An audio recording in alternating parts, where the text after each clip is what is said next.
ایک مولانا صاحب کے بارے میں لکھا، مولانا صاحب تو نہیں، کوئی اسپیکر ہیں، وہ کہتے ہیں وہ پانی پر چلے تھے. یار وہ کہانیاں اب کرا رہے ہیں میرے بھائی، میں کیا کروں. یہ بھی کہا کہ دجال کی سب سے زیادہ پیروی عالم اور عورتیں کریں گی. ٹھیک ہے، تو عالم ہی کریں گے. عالم چونکہ قرآن و حدیث کو نہیں مانتے تو انہیں کو پیروی کرنی چاہیے. قرآن حدیث کو ماننے والے تو پیروی نہیں کریں گے.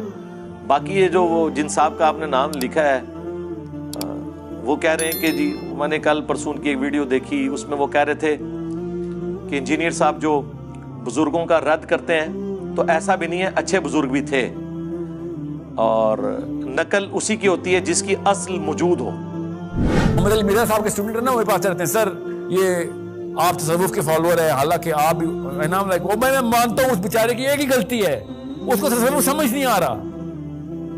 وہ پرائم ہوا ہے اہل حدیث سائیکالوجی کے اندر، بس اور کوئی مسئلہ نہیں ہے. اور اہل حدیث سائیکالوجی میں فائدے بہت ہیں. میں کسی فرقے کے خلاف نہیں، یاد رکھیے، میں فرقے ازم کے خلاف ہوں. ہر فرقے کے اپنے فائدے ہیں، مگر وہ اتنا پرائم ہو گیا کہ اس بیچارے کو سمجھ، بیچارہ نہیں، ہی از a great mean by the وے، یہ میں نے تصدیق کی ہے، great man, but he is primed into this psychology کہ جتنے بھی بابے ہو نہیں، بالکل بھی نہیں. They make a lot of sense اگر آپ ان کو اس انسٹرومنٹیشن کے تھرو میجر کر کے بتائیں. I know how this works.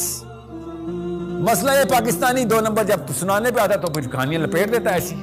وہ پھر عام بندہ بھی یہ کہا تیرے بابے نے اڑ کے دکھا، آنا ذرا تو بھی اڑ کے دکھا. This is not the test.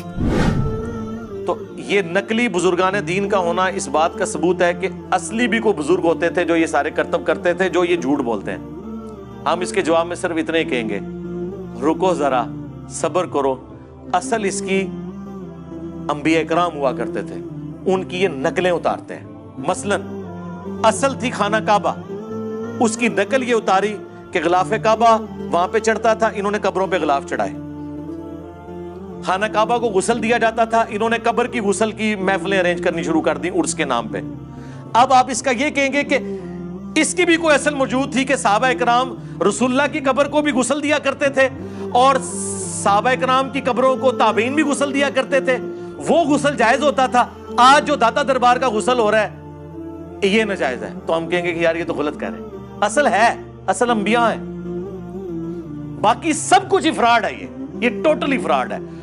اگر آپ اصل ثابت کریں گے تو وہ آپ کو ثابت کرنا پڑے گا یہ بزرگوں سے وہ واقعات ثابت کر رہے ہیں جو انبیاء اور صحابہ سے نہیں ہیں. صحابہ اکرام علیہم رضوان تو جنگوں کی مصیبت اٹھائیں، مشقتیں اٹھائیں، بحری بیڑے تیار کر کے سمندر میں سفر کریں. آپ کے بابے سمندر پہ ڈائریکٹ چلیں؟